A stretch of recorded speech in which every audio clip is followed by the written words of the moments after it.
తెలంగాణ మాండలికాన్ని ప్రపంచానికి పరిచయం చేసినటువంటి సుక్క సత్తయ్య గారి విగ్రహం ఎందుకు ఉండదు? మిద్దరాములు గారి విగ్రహం ఎందుకు ఉండదు?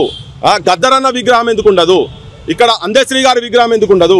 గూడు అంజన్న గారి విగ్రహం ఎందుకు ఉండదు? దొరేంద్రో దొర పీకుడేంద్రో అని రాసిన గూడు అంజన్న విగ్రహం ఎందుకు ఉండదు?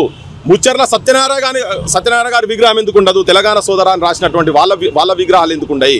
నేను విన్న ప్రపంచంలో ప్రఖ్యాతిగాంచిన అన్నారు కదా, మా తెలంగాణలో మా బిడ్డ, మా వరంగల్ బిడ్డ mimicry artist Nerella Venumadhav united nation ఆర్గనైజేషన్లలో కూడా తన ప్రజెంటేషన్స్ ఇచ్చిండు.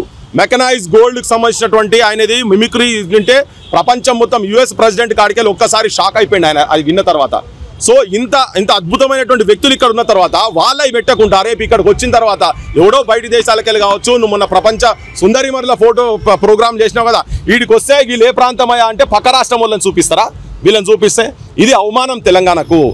దీన్ని వ్యతిరేకిస్తున్నాం మేము.